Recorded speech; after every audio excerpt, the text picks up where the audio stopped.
The Waal Drive flats were initially constructed to obscure the view of District 6 from the residents and guests of Vredehok.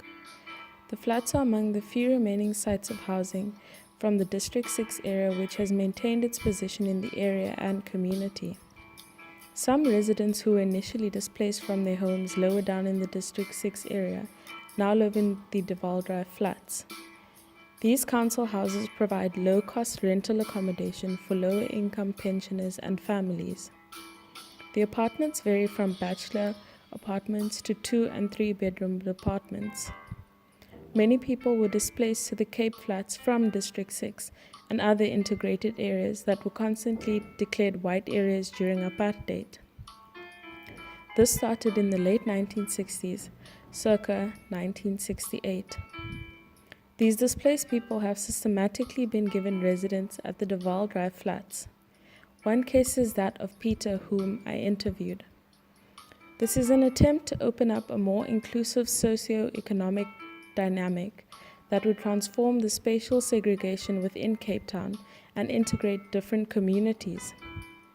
It has proven effective for Peter, who prefers to live closer to the convenience of town and away from the dangers that exist on the Cape Flats. However, this initiative faces the threat of gentrification, as the municipality is said to be under pressure to increase the rent of this prime location, which would once again displace many of the current residents. The apartments have recently been undergoing renovations in different stages, as each block has been refurbished. Peter recalls that prior to the refurbishing that took place, the municipality tried to meet with residents and propose rent hikes, which would displace many of the residents.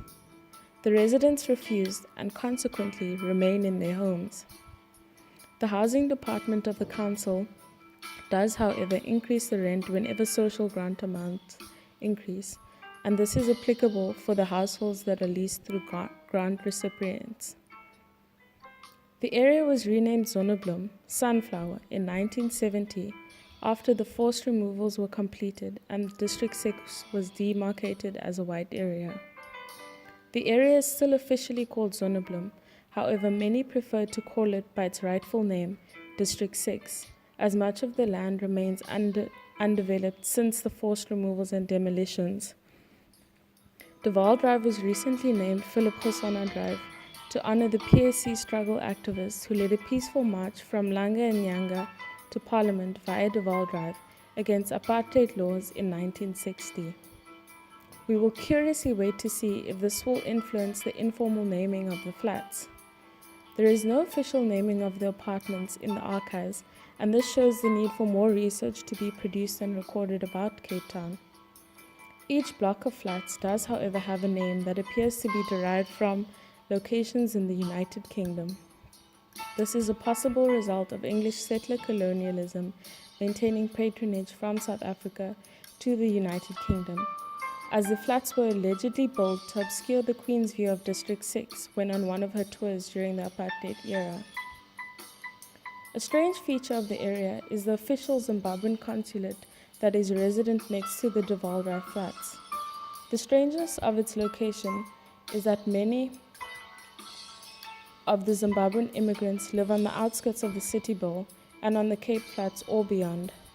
However, it can be understood that for official purposes it would need to be close to and accessible to the administrative center of the national governance within the city. This shows parallels with the struggle of the South African government, which has to maintain the provision of access to services for the majority of its people with the inherited location of services which privileged a reserved community within society.